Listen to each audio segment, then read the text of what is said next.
우리 서로 인사하겠습니다. 우리에게 좋은 일이 일어나고 있습니다.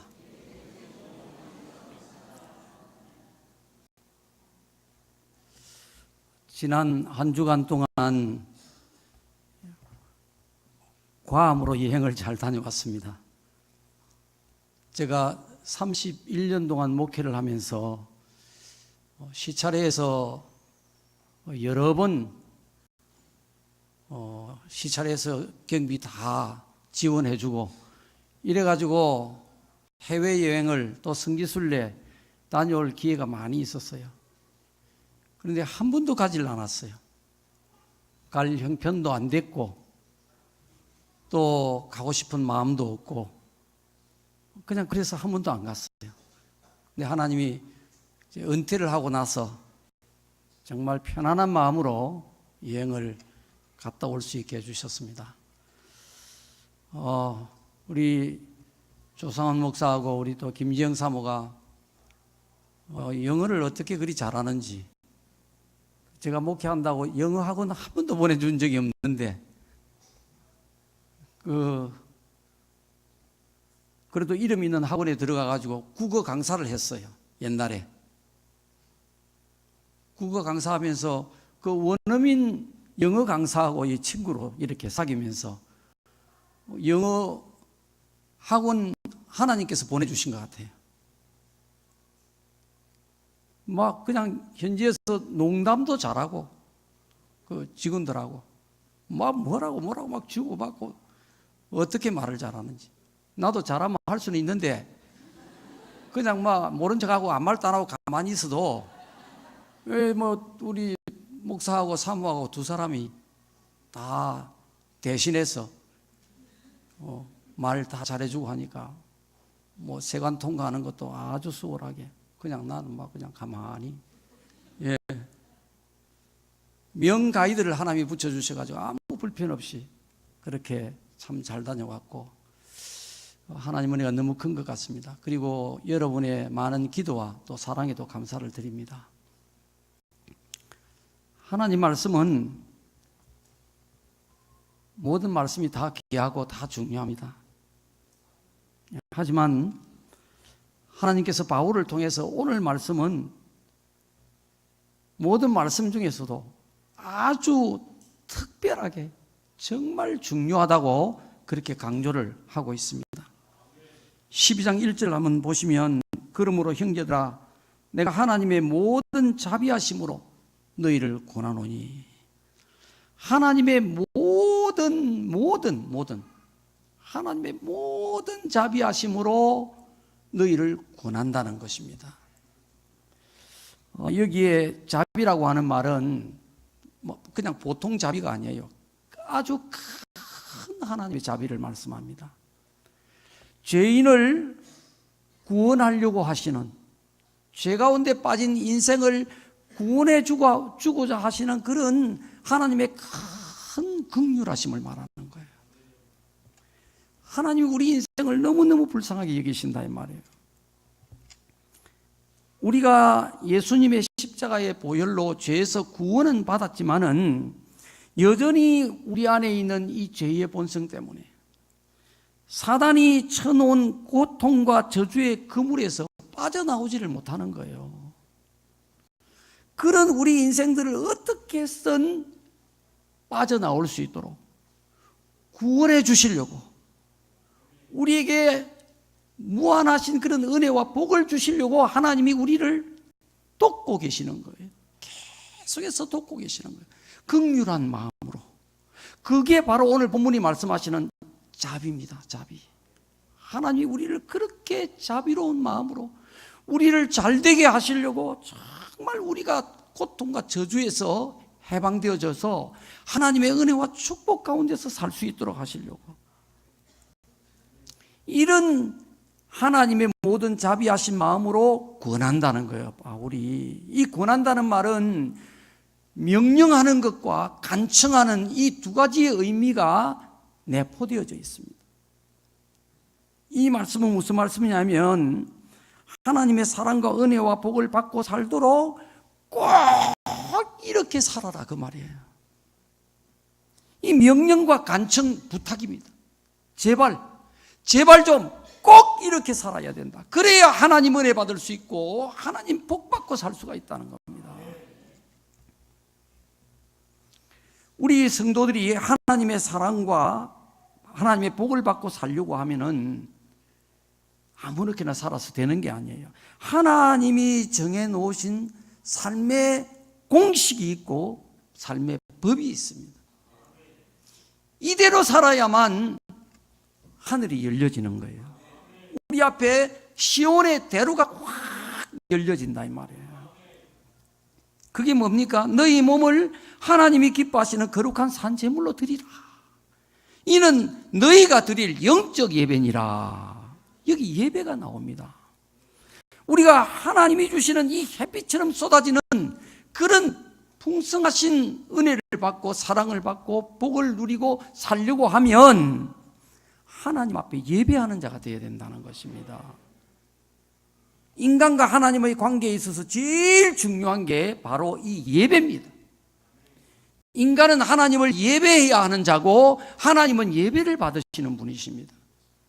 요한복음 4장 23절에 보면 하나님은 영과 진리로 예배하는 자들을 찾으신다 그렇게 하셨어요.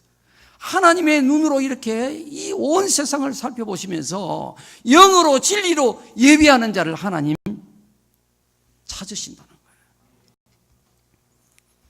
우리가 예배를 잘 드리는 자가 되어야 되는 거예요. 정말 기쁜 마음으로, 정말 사모하는 마음으로, 그렇게 간절하고 진실한 마음으로 하나님을 예배할 수 있도록까지 우리의 믿음이 자라가야 되는 것입니다. 그 BTS라고 하는 방탄소년단 있죠, 그죠? 굉장했죠. 뉴스에 보니까 미국에서 공연을 하는데요. 그 공연을 보기 위해서 사람들이 몰려들었는데 몇 날 며칠을 텐트를 치고 잠을 자면서 그 공연을 참가하기 위해서 줄을 서는 것입니다. 세상 사람이 말이요, 그 젊은이들 이제 21살 될란지 모르겠어요. 이런 그 젊은이들이 공연하는 그 노래 들으려고 말이에요. 노래 들으려고 몇 날 며칠을 텐트를 치고 잠을 자는 겁니다. 거기서 기다리는 거예요. 지나가고 나면 다 아무것도 쓸모없는 것들이잖아. 사실은 그러죠. 다 지나가는 것이잖아요. 그것을 위해서라도 그런 열심을 품는단 말이에요. 우리가 그걸 보고 정말 한번 마음에 자극을 받아야 되는 거예요. 이야, 저런 열심이 있구나. 세상 사람들 세상 것을 위해서 자기가 원하는 것을 위해서 저런 열정을 바치는구나. 우리가 하나님 앞에 예배를 드리기 위해서 몇 날 며칠 줄을 서서 기다리고 그리는 못하더라도 정말 사모하는 마음으로, 진실한 마음으로, 애타는 마음으로 그렇게 하나님을 예배할 수 있으시기 바랍니다. 그런데 하나님의 요구는요, 이런 겉으로 드러나는 이 종교적인 형태의 이 예배만을 원하는 것이 아니고 하나님 앞에 너희 몸을 거룩한 산 제물로 드리는 이 영적 예배를 드리라는 것입니다. 영적 예배. 이 말씀은 바로 우리의 몸이 산 제물이 되어져서 하나님 앞에 드려져야 된다. 이 말씀은 무슨 뜻이냐면 구약시대에는 사람이 하나님 앞에 제사를, 예배지요? 예배를 드리려고 하면 죄를 가진 인간이기 때문에 아무도 하나님 앞에 나갈 수가 없는 거예요. 하나님과 인간의 관계가 이 죄로 인해서 다 끊어져 버렸단 말이에요. 그래서 예배를 드리려고 하는 자는 반드시 제물을 가지고 가야 돼요. 그 제물은 바로 짐승인데 소나 양이나 염소 이런 짐승을 가지고 가서 그 짐승을 잡아서 피를 흘려 하나님 앞에 속죄의 제사를 드려야 되는 거예요. 죄 사함을 받아야 되는 거예요. 그래야 하나님이 인간을 예배할 수가 있다 이 말입니다. 피 흘림이 없이는 죄 사함이 없느니라 하나님이 그 법을 정하셨어요. 이 죄라고 하는 것은요, 바로 죄의 삭은 사망이란 말이에요. 죽어야 되는 거예요. 죽어야 죄값이 청산이 되는 겁니다. 사람이 죽을 수 없으니까 대신 짐승을 제물로 죽이는 거예요. 내 죄 때문에 이 짐승을 죽여서 내가 죽어야 되는데, 내 피를 흘려야 되는데, 이 짐승의 피를 하나님 앞에 바쳐서 내 죄를 사해 주십시오 하고 제사를 드려야 된단 말이에요. 근데 이때 이 제물은 흠이 없고 좋은 것이라야 되는 거예요. 이 제물은 누구냐? 바로 이 땅에 오셔서 우리 죄를 위해 십자가에 피 흘려 죽으실 예수님의 모습을 보여주는 것입니다. 예수님은 흠이 없으신 분이란 말이에요. 거룩하신 하나님이시란 말이에요. 하나님이 사람으로 오셔서 자신을, 인간의 죄값을 위해서 목숨을 바쳐 피 흘려 죽으시는 겁니다. 그래서 예수님 오신 이유는 이제 사람이 하나님 앞에 나아가 예배를 드리려고 할 때 일일이 짐승을 잡아서 피를 흘릴 필요가 없는 거예요. 예수님이 피를 흘려주신 거예요. 그 피를 믿는 자는 누구든지 하나님 앞에 나아가서 예배를 드릴 수가 있다는 말이에요. 자, 이렇게 하나님 앞에 예수님의 피를 의지하고 예배를 드릴 수 있는 성도는 단순히 하나님 앞에 이 종교적인 예배뿐만 아니라 우리의 삶을 거룩하게 살아서 우리 자신이 하나님 앞에 제물로 드려지는 이 예배를 드려야 된다는 것입니다. 이게 바로 너희가 드릴 영적 예배다, 그 뜻입니다. 이 말씀은 바로 우리의 삶이 예배가 되어야 된다. 예배 드리고 나면 그 다음에는 세상 사람들과 똑같이 살고 이렇게 살지 말아라는 거예요. 이건 종교인이라는 거예요. 이건 종교 행위를 하고 있는 것이다. 하나님이 이걸 기뻐하지 않아요. 예배 드리는 것을 하나님이 굉장히 기뻐하시지만 이 예배가 삶 속에서 이어져 나가야 된다는 것입니다. 우리의 모든 삶을 하나님 앞에서 거룩하게 살아라는 것입니다. 이게 거룩한 산 제물이 되라는 것입니다. 왜냐? 하나님은 거룩하시니 너희도 거룩하라, 그렇게 말씀하시는 거예요. 우리가 하나님을 닮은 그런 모습으로 삶을 살아가야 된다는 것입니다.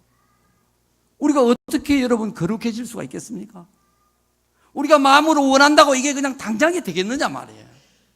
세상에 그런 것은 없어요. 쉬운 건, 좋은 건 쉬운 게 없어요. 다 노력이 필요하고 거기에 그만한 희생과 헌신이 있어야 되는 거예요. 디모데전서 4장 7절에 보면 망령되고 허탄한 신화를 버리고 오직 경건에 이르기를 연습하라, 이렇게 되어 있어요. 여러분, 경건에 이르려고, 경건은 바로 거룩과 같은 뜻이에요.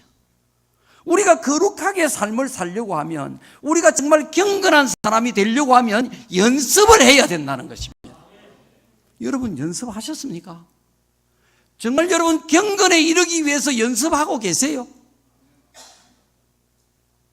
그러면 여러분 정말 복되게 잘 사는 겁니다. 근데 우리가 이게 연습 잘 안 되는 거예요. 연습시켜주는 사람이 있으면 좋겠어, 그죠?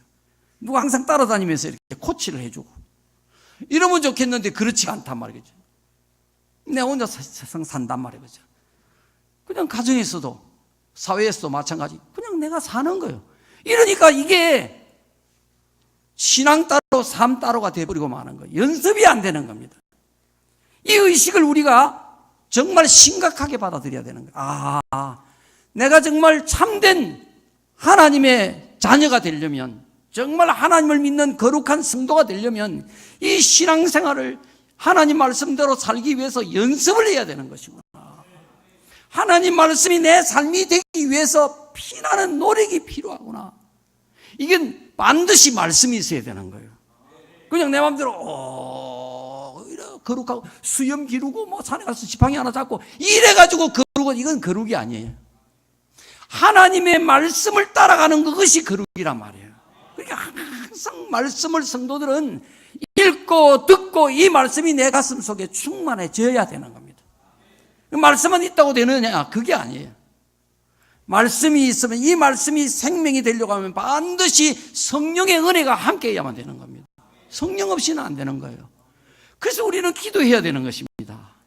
성령의 충만한 은혜를 받기 위해서는 기도해야만 성령께서 오시는 겁니다. 기도하는 자를 성령이 도와주신단 말이에요.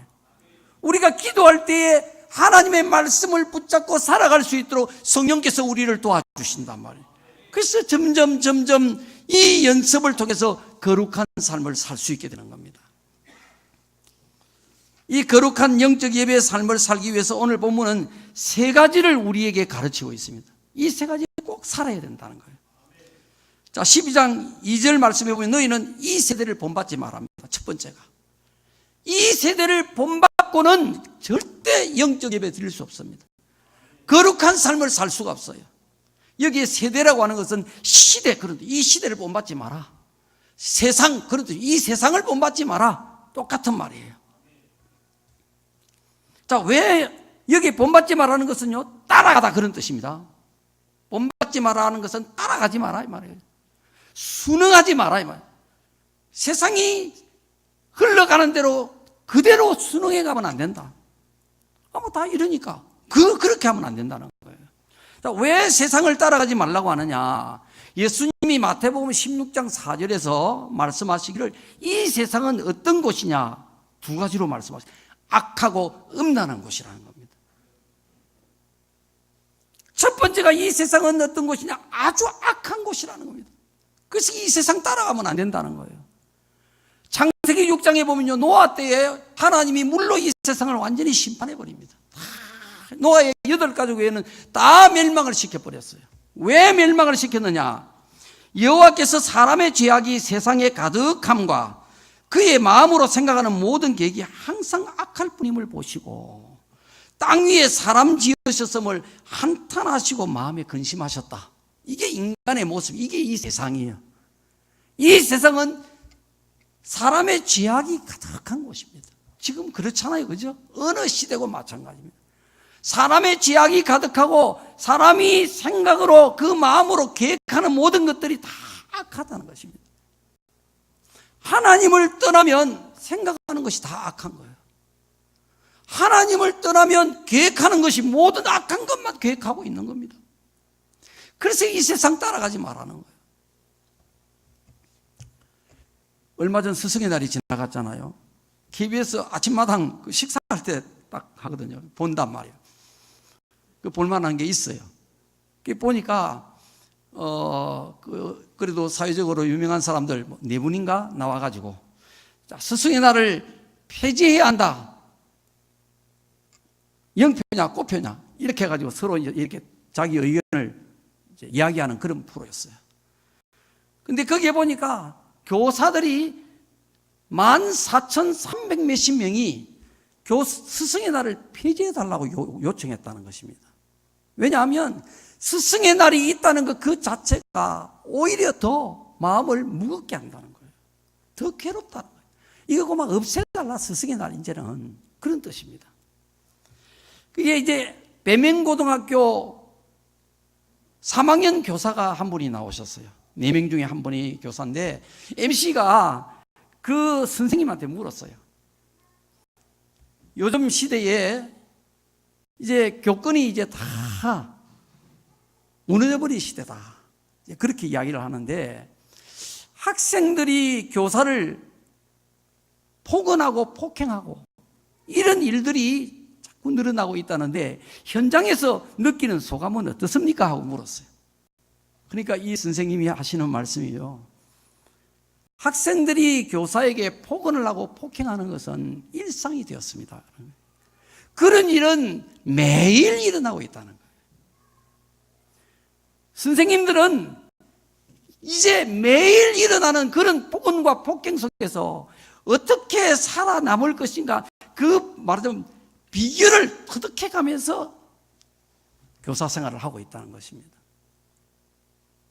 참 가슴 아픈 이야기죠. 이게 일상이 돼버린 겁니다. 막 선생님한테 말 폭언하는 거 있잖아요. 함부로 하는 거. 뭐 눈 흘기고 뭐 수업 시간에 휴대폰 보고 이러다가 뭐 그거 하지 마라 하면 뭐 일상이 돼버렸다. 왜요? 일상이 돼버렸다는 것입니다. 신문에는 보니까 초등학교 학생들이 말이에요. 선생님을 폭행하는 사례가 해마다 늘어나고 있다는 것입니다. 여러분 세상이 이 정도입니다. 여러분 어린 학생들이 초등학생들이 그 선생님을 폭행을 한다. 있을 수 없는 일이죠. 그 마음이 얼마나 악하면 그렇게 되겠습니까? 이것은 그 아이들만의 잘못이 아니라 말이고 그게 이 시대의 모든 인간들의 심성이 그처럼 악해지고 그처럼 폭력성이 지금 온 세상을 덮었다, 그런 이야기죠. 자, 그 다음에 이 세상은 어떤 곳이냐? 음란한 곳이다, 그렇게 말씀해요. 예수님께서 세상은 음란한 곳이다. 그러니 이 세상 절대 본받지 말라는 거예요.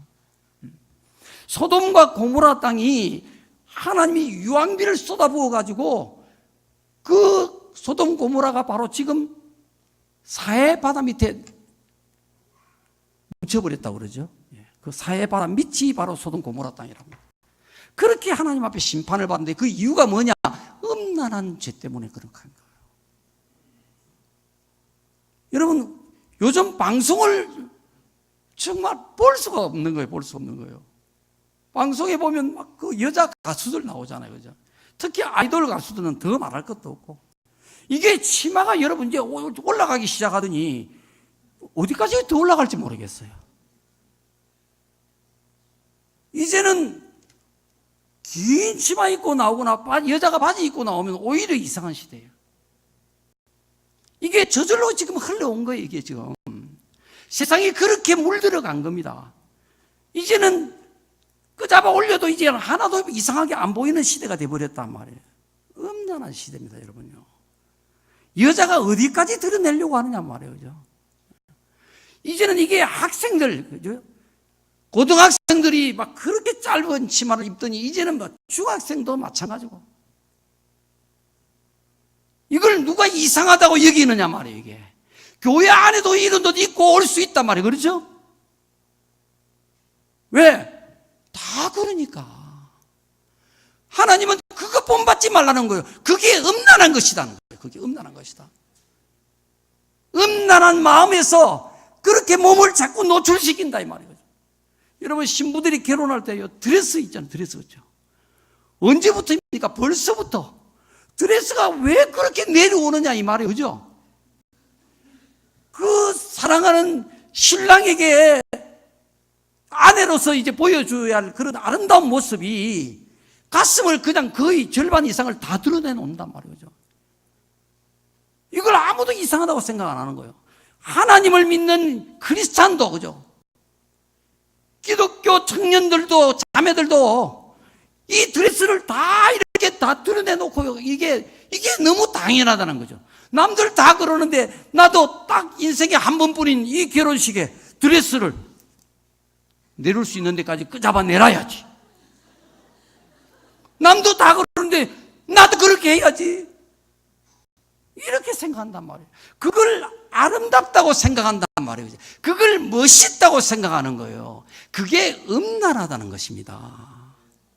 왜 몸을 드러냅니까? 왜 몸을요? 몸은 드러내면 안 되는 거예요. 손발을 드러내는 건 아무 문제가 없어요.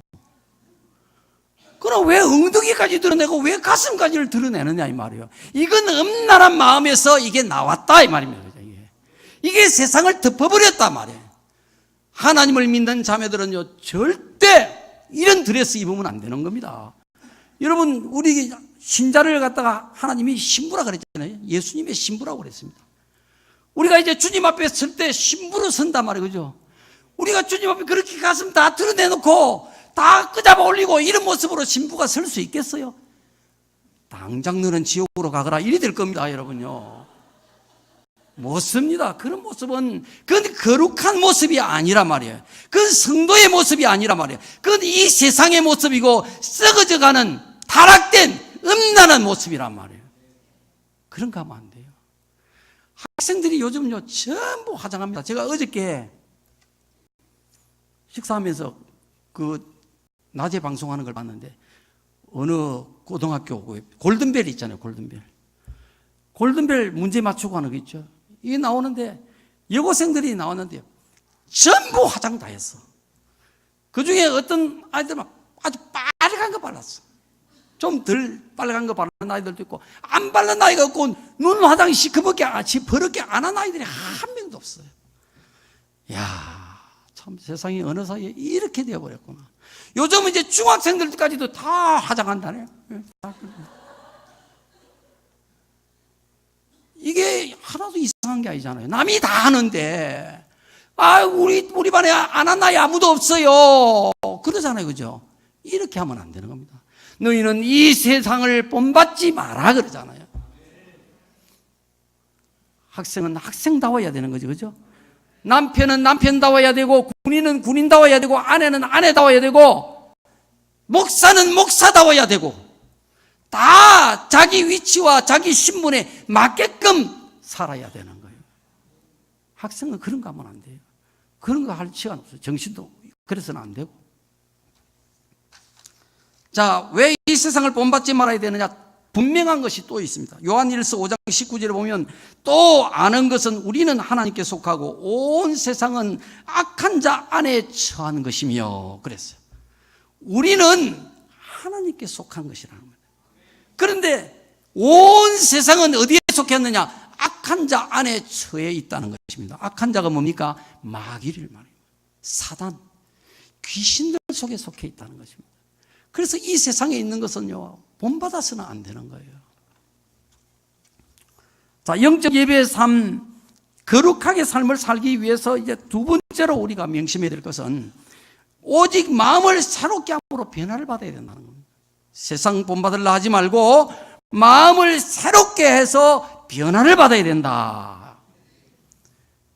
하나님을 믿는다는 것은 한마디로 뭐냐면요, 변화된 삶을 사는 것입니다. 하나님 믿기 전하고 반드시 변해야만 된다는 것입니다. 많이 변할수록 좋은 거예요. 왜 변해야 되느냐? 우리의 신분이 너무 달라져 버린 거예요. 겉으로는 똑같이 세상 사람들과 다를 바가 없지만 실제 내면으로 영적으로는 너무너무 우리는 하나님을 믿음으로 달라져 버린 사람입니다. 고린도전서 6장 19절에 보면 성령이 너희 안에 계시고 너희는 하나님의 성전인 것을 너희가 모르느냐 그렇게 한 거예요. 하나님이 여러분 우리 안에 계시는 것입니다. 하나님을 믿고 난 이후에 성령께서 들어오신 거예요. 우리 마음속에. 우리는 전혀 느낄 수가 없었고 못 봤어요. 그렇지만 하나님의 영이 조용히 우리 안에 들어오셨습니다. 우리 안에 거하고 계신다. 그래서 우리 마음이 바로 하나님이 계시는 성전이 되어졌다는 것입니다. 얼마나 우리의 신분이, 영적 신분이 달라졌는지 몰라요. 그러니 이전과 똑같이 살 수가 없는 것입니다. 그렇게 살아서는 안 되는 거예요.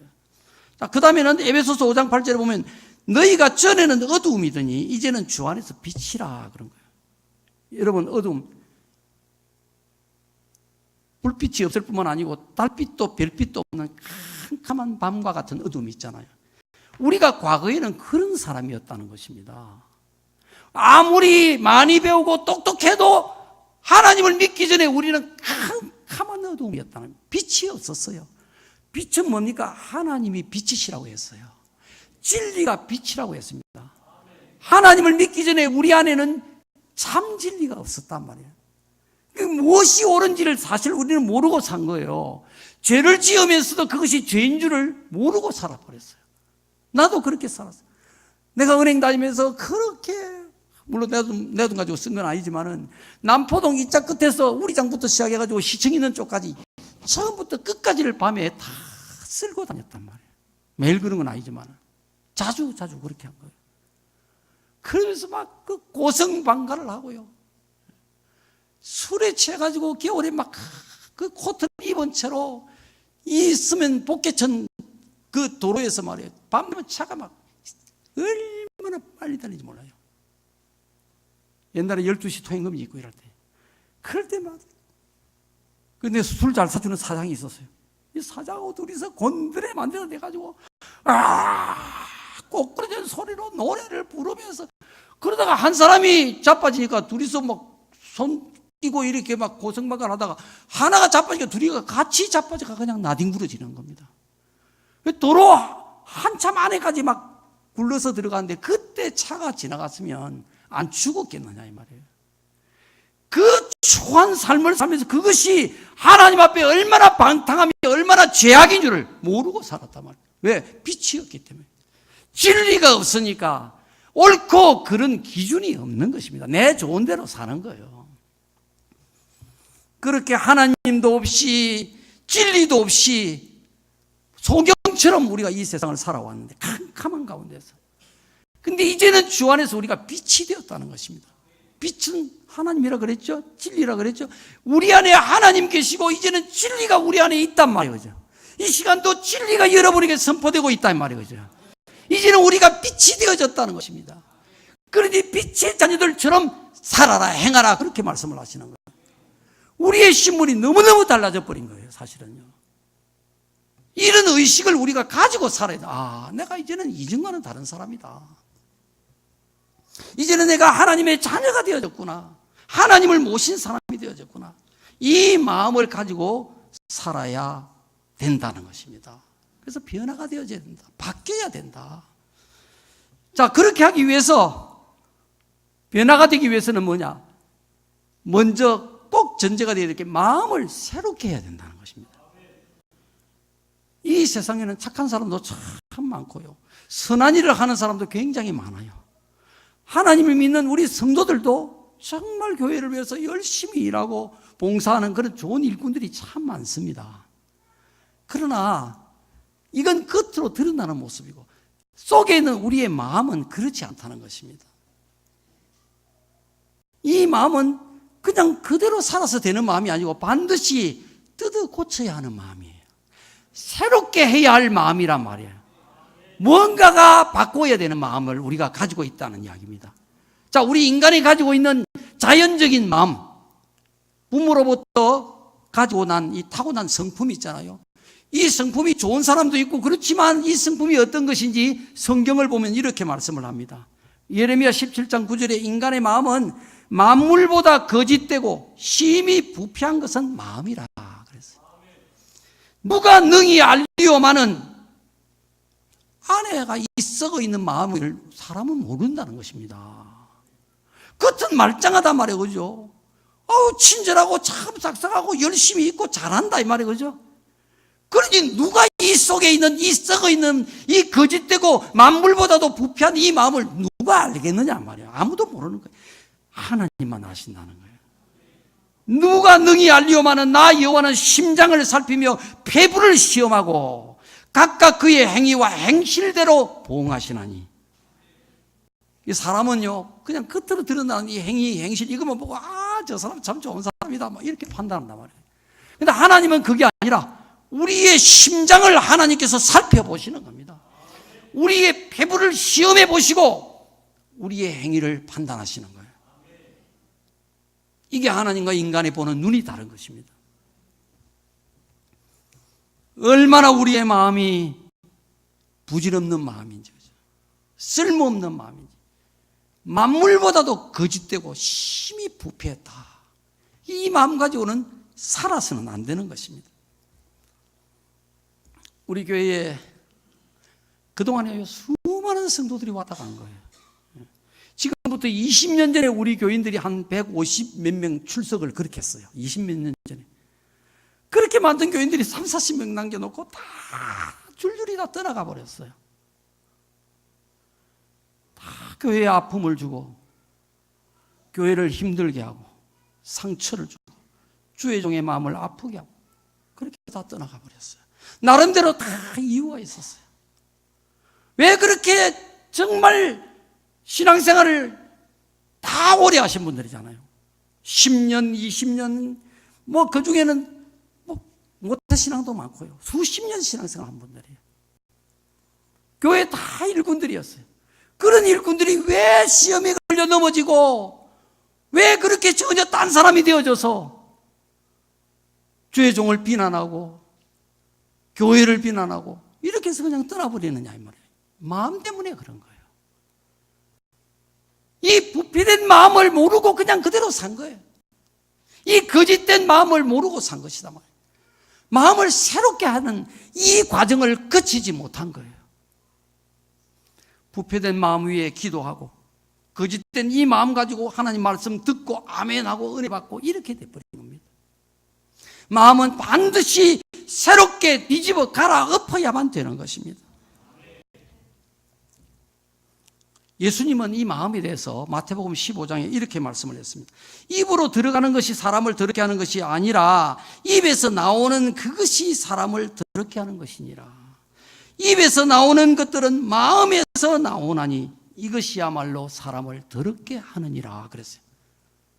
입으로 들어가는 게 사람을 더럽게 하는 거예요. 음식을 이 음식 먹는다고 사람이 더러워지고 저 음식 먹는다고 더러워지고 그게 아니고 오히려 사람 속에서 입으로 나오는 그것이 사람을 더럽게 한다. 입에서 나오는 것은 마음에서 나온다는 것입니다.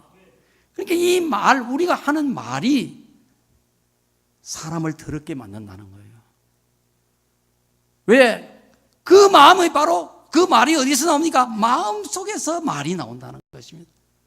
안에 선한 마음이 있으면 선한 말이 나오고 안에 악한 말이 있으면 악한 말이 나오고요. 이 마음 따라 말이 나온다는 것입니다. 그러니까 우리가 말을 자기가 하는 말을 자기가 한번 잘 생각을 해봐야 되는 거예요. 사람을 더럽게 한다, 바로 나를 더럽게 한다 이 말이잖아요, 그죠? 내 인격을 더럽게 하는 게 뭐냐? 내 안에 있는 이 마음에서 나오는 말이 내 인격을 더럽게 한다는 것입니다. 저 사람 참 좀 저래. 왜 그렇습니까? 이 마음에서 나오는 말 때문에 그렇게 되는 거예요. 이 말로 인해 가지고 다른 사람에게 상처를 주고, 그죠? 다른 사람 마음을 아프게 만들고, 힘들게 만들고, 괴롭게 만들고, 낙심하게 만들고, 오해하게 만들고, 교회 안의 분위기를 나쁘게 만들고, 이게 전부 입에서 나온 말들. 사소하게 생각했지만 이 말들이 그런 엄청난 일들을 하고 있는 거예요. 사람을 더럽게 하고 있는 거죠. 이게 우리가 가지고 있는 마음이에요. 자, 에베소서 5장 22절에는 이 마음을 이렇게 표현을 합니다. 옛사람을 벗어버리고 새사람을 입어라, 이렇게 말씀을 합니다. 이 마음을 옛사람이라는 거예요. 우리가 타고난 성품이 있잖아요, 그죠? 사람마다 다 성품이 다르잖아요. 이걸 옛사람이라고 그래요. 옛사람. 이 마음을, 이 옛사람을 벗어버리고 새사람, 새 마음을 입어라. 오늘 말씀처럼 마음을 새롭게 해라, 그 말입니다. 옛사람, 때 묻은 사람, 낡은 사람. 제가 부산에 5학년 때 부산으로 이사를 왔거든요, 시골에서. 서구 토승동이라는 곳에서 자랐어요. 그 옛날에는 막 도로가 거의 막 비포장이 많았죠. 거기서 흙장난하고 막 이렇게 이제 놀고 이랬는데, 그 한쪽에는 하수도가 이렇게 흐르고 있었어요. 근데 위에 뚜껑이 없어요, 그 당시에는. 오랜 옛날이니까, 그죠? 지금부터 뭐 엄청난 저니까. 그냥 그 썩은 물들이 말이에요. 막 온갖 음식 찌꺼기 뭐지 이런 게 그냥 내려가는 거예요. 이제 위에 뚜껑이 아무도 없고, 오픈되어 있는 거죠. 거기서 이제 옛날 그 찌뽕치기 하는 거 있어요. 탁 때리면 막 가서 받고 이러는 거 있어요. 그걸 하는데 딱 쳤는데 내가 그 공을 받을 거라고 뒤로 막 가다가 그냥 막 발이 그냥 그 수채에 빠지면서 자빠져 버렸는데 그 수채 안에 내가 발랑 들어 누워 버린 거예요. 그 머들머들한 거 있잖아요. 막 온갖 썩은 거, 시커먼 거, 막 미끄러운 거 이런 것들 막 머리도 뒤집어 쓰고 온 몸에 다 뒤집어 써 버린대요. 막 일어났는데 꼴이 말이 아니에요. 그 썩는 냄새가 진동을 하는데요. 막 집으로 막 뛰어 들어가 가지고 막 물 덮어 쓰고 그래가 옷 다 갈아입어 버렸어요. 냄새가 나가지고 비누칠하고 막 이래가지고. 여러분, 그 썩은 냄새 나는 그 옷을 입고 있을 수가 있겠습니까, 여러분요? 벗어버려야 되지 않겠어요? 그 더러운 냄새, 그 썩는 냄새. 근데 우리 안에 있는 이 마음이 있잖아요, 마음. 만물보다도 더 부패한 이 마음은요, 그 하수도 썩은 냄새보다도 더 썩었다 이 말입니다. 왜냐? 만물보다도 더 부패했다는 것입니다.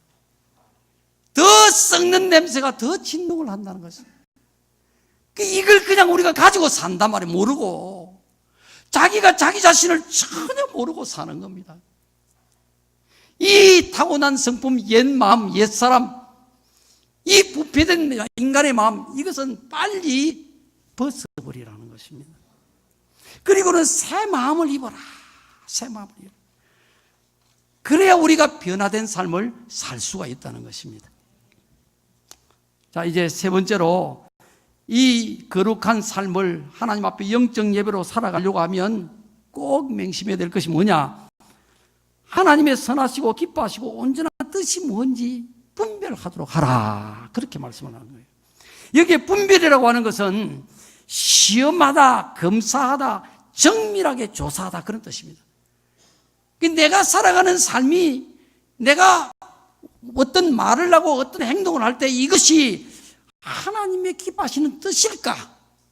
하나님이 선하게 여기시는 뜻일까? 하나님이 완전하게 여기시는 뜻일까?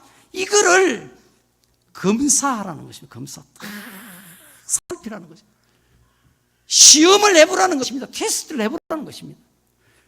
아주 정밀하게 조사를 하라는 것입니다.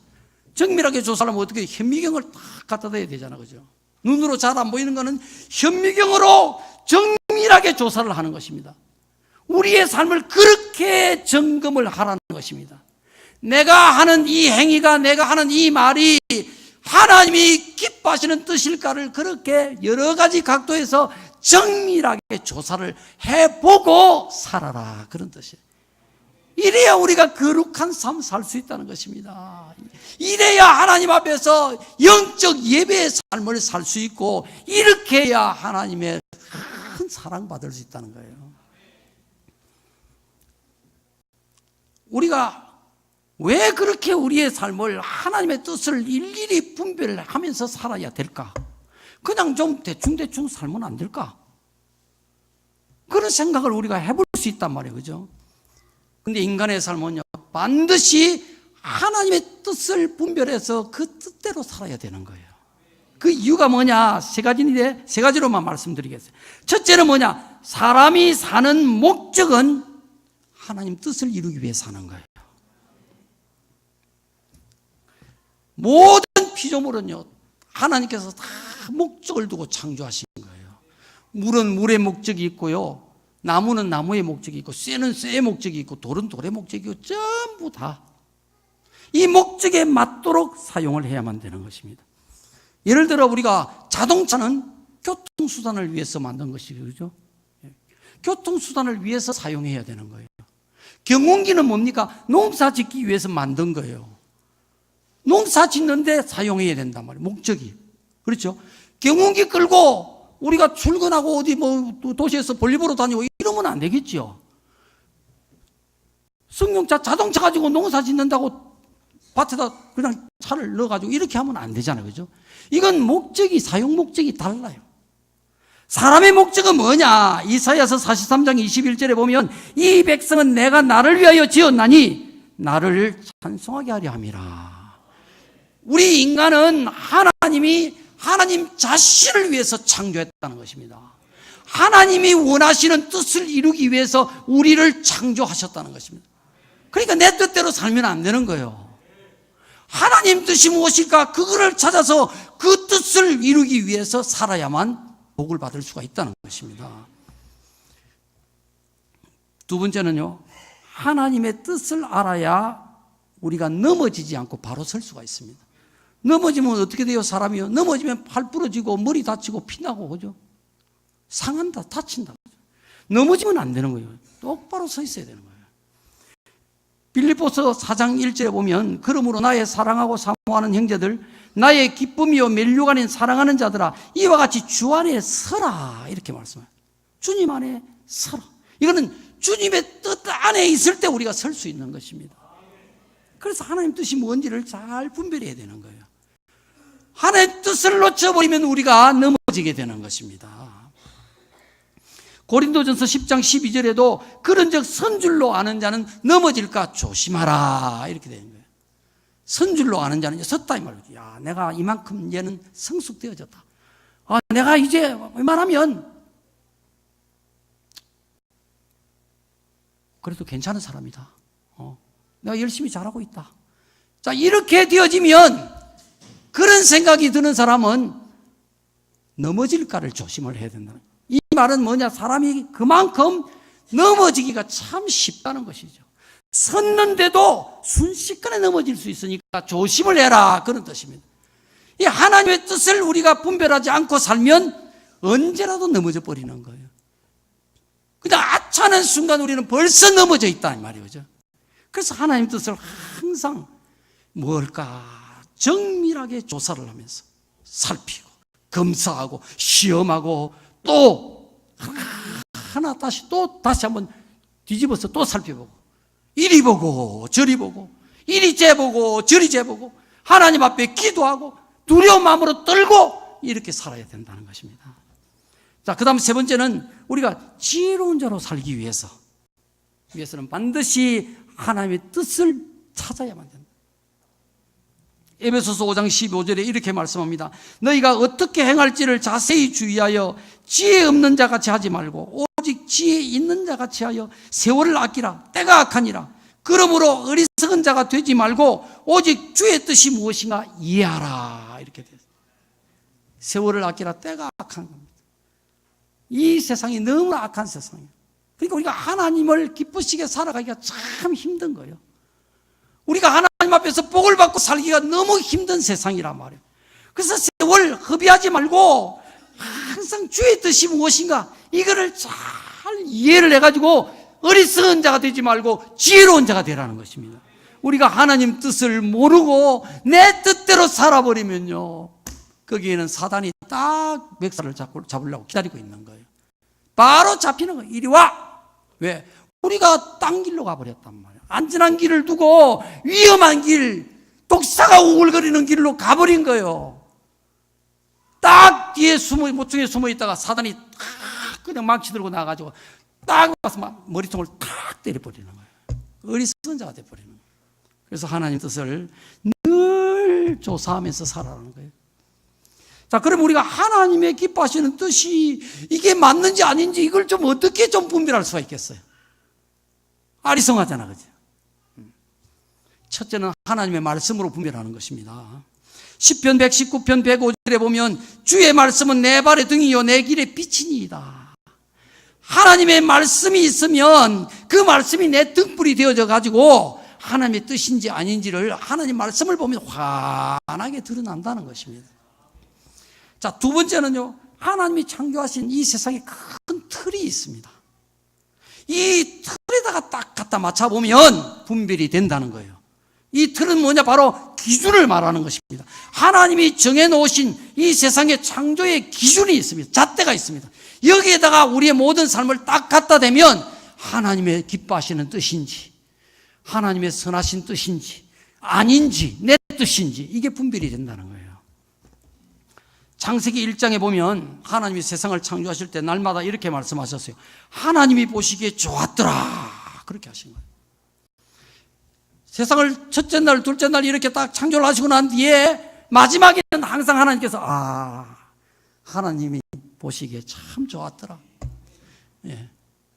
근데 여섯째 날 인간을 창조하신 이후에는 다르지요. 하나님 보시기에 심히 좋았더라는 거예요. 심히 좋았더라. 너무너무 좋다는 거예요. 우리 인간의 모습이. 여기에 좋다는 것은요, 아름답다, 선하다, 그런 뜻입니다. 그러니까 하나님의 창조의 기준이 있어요. 하나님은 모든 피조 만물을 하나님 보시기에 아름답고 선하도록 창조하신 거예요. 근데 그 중에서 인간은 유독 심히 아름답고 심히 선하도록 창조를 하신 겁니다. 이 기준에 맞도록 우리가 삶을 살아야 되는 것입니다. 아름답고 선한 것이 무엇일까요, 여러분? 이건 하나님의 법을 말하는 것입니다. 하나님의 질서, 하나님의 의중을 말하는 거예요. 이 천지 만물을 창조하실 때는 하나님의 의중이 다 들어가 있어요. 하나님의 법이 들어가 있어요. 하나님의 질서대로 하나님께서 창조를 하신 거예요. 그렇게 피조된 이 세상을 보시니까 하나님께서 심히 아름다운 거예요. 우리의 모습이 바로 이렇게 하나님의 법과 하나님의 질서에 순종할 때 하나님 보시기에 참 선하고 아름답다 이 말이죠. 그 여러분이 살면서 항상 하나님 보시기에 아름다울까? 내가 이렇게 살면 하나님이 보시기에 선하다고 하나님께서 박수를 쳐주실까? 그래, 잘했다. 그래, 멋지다. 그래, 내가 기쁘다. 이렇게 하실까? 아니면 시커먼 놈이 나타나가지고 막이죠. 뿔 달린 시큰 놈이 나타나가지고 아이고 잘한다 내 새끼 이렇게 할까? 요거를 잘 분별하면서 살아라 그런 뜻이에요. 오늘 하나님은 바울 사도를 통해서 정말 모든 자비하심으로 우리를 권한 거예요. 이 세상 본받지 말고 오직 마음을 새롭게 해서 변화를 받아야 된다. 우리가 달라져야 되는 거예요. 분명히 신앙생활이 분명히 달라져야 돼요. 그죠? 우리의 성품이, 우리의 인격이, 우리의 말이, 우리의 표정이 분명히 달라져야 된다. 그래서 하나님이 선하시고 기뻐하시고 온전하신 그 뜻이 무엇인지를 이 새롭게 된 이 마음을 가지고 잘 분별을 하라는 것입니다. 마음이 바뀌지 않으면요, 신앙생활 아무리 오래 해도 소용없어요. 집사도 소용없고 권사, 장로 소용없습니다. 목사도 소용없습니다. 마음이 새롭게 바뀌지 않으면 하나님의 선하시고 기뻐하시고 온전하신 뜻을 찾지 않습니다. 이 마음이 안 옵니다. 그냥 내 뜻이 먼저 나갑니다. 내가 원하는 대로 살고 싶은 욕망이 안에서 용암처럼 막 끓어오릅니다. 이거를 이길 방법이 없어요. 왜냐, 이거는 마귀가 주는 사단의 사망의 독이기 때문에 이 독을 이길 방법이 없단 말이에요. 내가 하나님 말씀으로, 하나님의 은혜로, 성령의 도우심으로, 기도로 내 마음이 새롭게 바뀌어져야만 이게 하나님의 뜻일까? 내 안에서 이렇게 하고 싶은 욕망이 올라오지만은 그걸 딱 제어할 수 있는 힘이 생긴단 말이에요. 수도 가만히 있어 너는 하고 우리의 마음을 딱 눌러놓고 하나님의 잣대로 살펴본단 말이에요. 아, 그래, 아니야, 이건 하나님이 기뻐하시지 않을 것 같아. 이걸 여러분이 잘 분별하셔가지고 여러분이 살아가는 모든 삶이 거룩한 산 제사로 하나님 앞에 드려지는 영적 예배가 되어져서 하나님이 여러분을 기쁘게 받으시고 사랑하시고 은혜 베푸시고 축복을 부어주시고 하늘에서 영원한 영광과 축복이 있기를 간절히 바랍니다.